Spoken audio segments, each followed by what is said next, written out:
Welcome back to Cross Currents Interviews, the place where we journey on and find our song in life. Today we have inspirational country music artist Amanda Hagel on the show. She has a passion and calling to create music. Join us as we talk about her time growing up in Saskatchewan, her album Be the Light, her new song The Believer, and her career in the health and wellness industry as a personal fitness trainer. You don't want to miss this. Amanda, thank you so much for being on the show today. Welcome to Cross Currents. Yeah, thanks for having me, Justin. It's a pleasure to be here, and I'm looking forward to a great conversation. If you could tell us a little bit about yourself and how you started in music. You bet. Well, I'll try to give you the condensed version. I started playing music when I was young. The first guitar I got was actually from Santa Claus, of all people. So that was pretty cool. And I grew up in a very musical family. I was the youngest of 9 kids. And, so music was I was surrounded by music. So it came pretty naturally for me to want to start getting into it from a young age. And, I over the years, it's basically just been one musical journey after the other. To the point where I was starting playing in bands, and then eventually to the point where, I started recording music. I really felt the calling to want to be of service to the world in that way of being a music creator. And I felt that the gifts I was given, I needed to be, advocate of that in terms of giving that back to the world. And so it's been a really incredible journey. I mean, that's a really short version, lots of cool moments along the way. But, I just feel like I'm landed in a place right now where, every song, every release, every moment is just such a gift. And it's such a pleasure to be able to do this. Oh, exciting. Wow. And did you grow up in Saskatchewan? I did, actually. I grew up in the southwest corner of Saskatchewan on a small little cattle grain farm. So I was immersed in country living. I mean, that was my thing, out with the animals and out in nature all the time. And, country music was kind of the hub. So I coined myself an inspirational country music artist. And so, obviously the country foundation was there, but I was also raised in a faith-based home. So the cool part about that is, it kind of infused naturally into the music, and it's continuing to evolve to this day. But it's definitely an infusion of a lot of different styles, and that comes through, I think, in the music I create for sure. And I heard there was a family group that you started in? Yeah, well, actually, it was a group called the Chokecherry Band. If you know anything about the prairies, we have chokecherry trees. So it's a berry that is used for making jams and actually wine, which is interesting. So anyway, my family, some of my older siblings were in a band called that, the Chokecherry Band. And so I had lots of really cool role models to look up to when I was a kid. And eventually, as kind of they were phasing out, I got to play a couple dances with the remaining members of the band. And that was a huge thrill. I think it was the first time I ever got paid to play music, which was like amazing. And so that was pretty exciting. So, it was kind of cool to have that to look back on and say, man, that was a great start. It was pretty unique and pretty special. There's a new song that I heard you just released called The Believer. You could tell us a little bit about the theme of that song and how that was written? That was one of those songs. It's kind of, if you're creating an album, the way I look at songs like that, because it was very stripped down. It was basically just piano and a little bit of texture with a little bit of percussion. But it was my voice, a piano, and a little bit of this percussion. And so those songs to me are ones that kind of end up on a record that are kind of just special, and they sit on the record, but they're never really released as a commercial, single. And lately, and I don't know if you can attest to this with, your love of music, but a lot of people nowadays, a lot of musicians and artists are just releasing singles, right? So I kind of felt like, well, this song has got such a powerful and important message, and I don't do that often, but once in a while when a song pulls at my heart like that, and the timing of it just felt right. It's a song all about calling people to pray for others, to send love to others. As you go about your day, pause for just a moment, think of someone you know that needs some love sent their way. It might seem much too simple, somehow I know it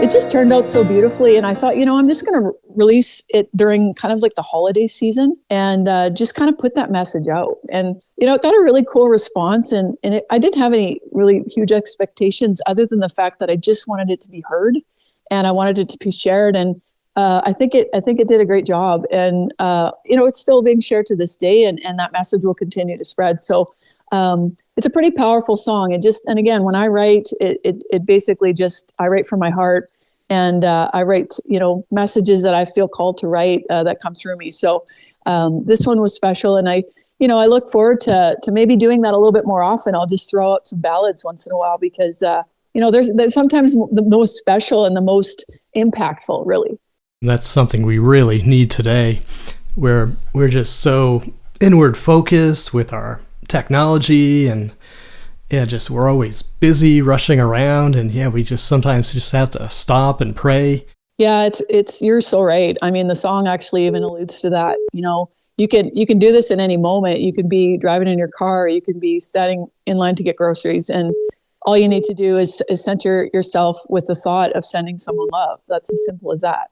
And I agree with you. I think we got to take more moments like that to be mindful, but also to be present in the present moment, because often I think there's a lot of distraction in the world today, for sure. And also, I noticed you have a full-length album, Be the Light, and I was listening to that the past couple weeks, and wow, I think that's one of the most inspirational albums I've heard in a long time. It really touched my heart. Themes of hope and purpose and living with intention. That's really cool. Thanks for that. That's awesome. Yeah, I released that album in 2021. It seems like it's only been a couple of years. Like what? 2021. Anyway, it was a whirlwind the last few years for us all. But anyways, yeah, I released that record, and each song on the record, obviously, it has a certain theme, but there is a thread of continuity that I feel a lot of the music I write, especially a lot of the inspirational spiritual music that I write, there's a thread of theme, and it always comes back to certain, I think, things that I'm really called to share and that I continue to be called to remind people of. And I'm glad you felt that. I'm glad that it connected to you in that way, because, I don't know if you're like me. I still love listening to whole albums of people. I'm just kind of old school like that, right? Because it takes you on this journey of like, I don't know, there's just this beautiful unfolding, right? The ups and downs of emotion and all that kind of stuff. And, I still think there's a place for it. And I hope that we kind of go back to that a little bit more in the future. But anyway, I'm glad you love that album. It was a special one. And, now I think I'm releasing a song coming up here in a couple months or a month and a half. And, I've got a whole bunch of singles already kind of in the queue that have been released that now we can think about another record, putting together an actual album format. So I'm really excited about that. Yeah, some highlights from off the album. Be the Light, Her Own Drum. Yeah, just really great themes there. Yeah, those are powerful messages for sure. And, they speak to everybody. That's what I love about, the fact that independent artists like myself, we can put music out, and even to this day, all of those songs continue to be heard. People find them. I don't think anything's random. So people find them when they're meant to find them, right? So, it's one of those things. And so those messages continue to be shared and celebrated and have an impact in the world, which is, all you could ask for as an artist. And speaking of prayer, someone who starting out in their connection with spirituality, and they just might not feel like they have the words, know the words to say. Any tips that you could give them that might help them in their prayer time? Yeah, that's a great question. Thanks for asking that. From my own experience, I was raised, as I mentioned, in a faith-based home. So, I kind of had this idea that prayer needed to be really formal and really put together in terms of, there are certain phrases and things that you would say and recite, and that's all cool. That's great. But, through the course of my spiritual journey and the development of going inside of myself and really discovering the essence of who I truly am, the soul essence of myself, I just kind of started to talk, to that higher aspect of source, God, whatever you want to call that, creator. I just basically talk to that, that power, that light, basically just like I would talk to a friend. And, the conversation, it then becomes very easy. There's no formality to it other than the fact that I might want to reflect on the day, or I might want to ask actually for guidance, or pray for someone, or pray for myself, or just whatever. But I can just have that conversation, and I don't need to, go home and, get into my, certain chair or whatever. You could do that if you like, but honestly, I do it in such random moments. A lot of the times I actually go into reflection when I'm driving, which is crazy. But I find those moments for me are just a way to kind of, speak what's in my heart, and just allow the words to come and the thought forms to come. So I would say, don't try to make it too formal. Just understand that, through that thought, through that feeling, the prayers are heard. And another really important part of that is, the essence of what you feel, especially when you're praying for someone, really centering yourself in your heart. I find that connecting to my heart and just kind of focusing in that area really has such a powerful element to it. And so that's another tip, I think, just to practice going into the heart space. That's good to remember. Yeah, it really is. And it's very powerful. The more you practice it, it's like anything, right? The easier it is to just drop from the mind, the intellect, just right into the heart. And, and then it's easy. And that's where I feel the most connected to God is right in that heart center. Notice you also have a covers album. Do you have any favorite songs from that? Oh, that's a hard question. I like them all. If I had to pick one or two, I would choose, there's a couple that come to mind. One is The Coat of Many Colors by Dolly Parton. And the reason I chose that is my sisters actually sang with me on that song, two of my sisters, beautiful voices and beautiful harmonies. And it was a family song for us in the sense that when they were, I think, the ages of 9 and 11, they're much older than I am. I was the youngest of 9, as I said. But when my mom was young and they were young, they actually sang that song together at a talent show or some kind of community event. And, they were 9 and 11 and they were singing like pitch perfect harmonies. And there's an old video of that we have somewhere as a family. And I just found that song to be so special for so many reasons. And I wanted to bring them into the recording studio to do it. So that would be one. It's beautiful. And the other would be a song called Anyway by Martina McBride. And she was one of my favorite country artists growing up. Just an amazing voice. And she actually chose a lot of songs that I find to be quite inspirational, quite powerful. I loved her catalog of music. And Anyway is really, if you've never heard it, I would encourage you to go look up her version, my version, whatever, and just listen to it because, man, it'll touch you in a way that you don't expect. It is incredibly written and just a beautiful melody to that song. And when you're playing or recording music, do you get to collaborate with other country artists in Canada or in the States? Yeah, I've done a few little collaborations with artists kind of in my neck of the woods in Saskatchewan and area. We've done some duets and things like that. Of course, the musicians that play on a lot of my records, they're in the prairies, like they're from around here. We've got a few people that we draw from Nashville as well for certain instrumentation. But I just feel so blessed that there's such a hub of talent in my part of the world to draw from. So the collaboration for me it's such a beautiful experience to go from writing a song with an acoustic guitar to going into a studio and seeing these incredible musicians kind of bring their magic, to the song and elevate it to a level that it's always like Christmas for me when I get to go record a song because it's so exciting to see what's going to happen and it's transformed. And I take not only such joy in that, but I also take it seriously in a sense that we're infusing like a frequency or a sound, a vibration into the song that I feel is an integral part of the experience for the listener, if that makes sense. Hard to describe, but you feel it when you listen to music. I mean, there's something about it that just, you can't even put it into words, right? As you shouldn't, because it's beyond words, so the collaboration is so fun. And I'm just so blessed every time I get to record a new piece of music. I heard that you're also in the health and wellness field. Yeah. I started doing what I call a Workout Wednesday series a couple years ago. Actually, it's going on 2.5 years now. And it was really not planned. I just thought, I've been in this industry for many years, helping others become, the best versions of themselves through coaching. And I love fitness myself. I take that very seriously and taking care of my body. and my vessel. And so it was pretty cool. I get to kind of weekly short little videos. They're just kind of educational, but also a lot of fun. Just showing people new exercises and, bringing my smile and hopefully a little bit of positive energy to the table. I know there's a ton of media content online now. So, trying to be relevant and gives people something that they enjoy is kind of one of those things I try to do as much as I can. So the fitness stuff is just fun. And, it's a great way for me to kind of share another part of myself, another important aspect of who I am in terms of, what do I do throughout the week, when I'm not playing music. Yeah, what a great connection, having the fitness part and then connecting that to music, and music being therapy, I think, for the soul. So that really fits.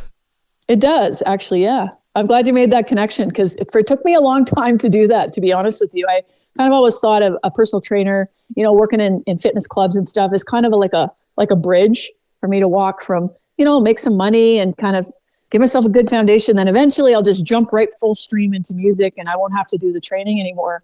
But, as time has went on, I recognize how important it is, because it keeps me grounded. It keeps me balanced. And it keeps me centered so that, I'm able to bring through these messages from that higher essence, from God, from that universe, and bring those messages through. And I don't think I could do that as well if I was in a receiving mode, being busy, constantly outputting, that kind of thing. So I just feel like, we always think we're in control of life, but really, things are just working in the background to kind of put us where we need to be. And we just got to sit back and trust that process. And, it's been pretty cool to finally recognize the importance of it, but also just embrace what a gift it is, right? To be able to do that. And when you're not working on music or doing the fitness training, do you have any favorite pastimes or hobbies? So that's a good question. Yeah. I love being out in nature. So, I like to garden. I like to cook. I just like to spend time anytime. I mean, obviously living in Saskatchewan, it's like winter half the year, but we try to get outside in the spring and summertime as much as possible. And, just immersing myself in nature. I feel like, that to me is sometimes where I feel the closest to God and to the divine. So it's kind of a nice way for me to kind of recharge, but also center myself in that way. And so I love to cook. I love to garden. Those are the main things I think that I would spend a good chunk of time on, when I'm not doing the other stuff. Before we go, was there anything else you'd like to add, or any new project or songs coming up you'd like to mention? Sure. Yeah. Thanks for that. So I've got a song coming up. I think we're slotted for mid-May to release a single. It's called Built That Way. And it's all about, reminding people that, there is a sacredness to us being human, and the idea that we have this beautiful vehicle. I call our bodies vehicles because, they're the vehicle that can take the soul and we can be animated on this planet, and we can experience things. Like, what a gift that is, right? And so to remind people that, while that's really important, there is another part of us that exists that we need to remember, that we are a divine aspect of the one. And, how are we built? And then I kind of talk about that in the song, that we're built in the image of this amazing creator of love, and, that kind of thing. And it's a very upbeat song. It's got such an amazing energy, and it's going to be perfect going into spring and summer. I think it's going to make people, feel the upliftment of the song. And I feel like that's kind of what we're moving into right now in the world. I don't know about you, but I just feel like, with everything that's going on, we've got to, and especially with technology being so advanced and coming at us so quickly in terms of the change that's happening, right? We need to go back and just get quiet and remind ourselves that, okay, there's more to me than I realize, and I need to tap into that to navigate the world that's coming, in the future. Because again, like I said, when you get in that heart center and you get grounded and you get, you understand the fundamentals of who you truly are, everything in your life will change, because you're going to live from that place and you're going to navigate life from that place. So I'm really excited about the song. The video turned out great, and it's going to be an awesome campaign. So hopefully you'll be able to hear it when it comes out, and I hope you enjoy it too. Excellent. Yes. Yeah. We look forward to hearing that. Amanda, thank you so much for taking the time to be on the show today and sharing your heart with us. Yeah, I really appreciate the time and the space to be able to share some things. And thanks for connecting to the music and giving myself a platform to be able to maybe introduce it to some new people. That's really cool.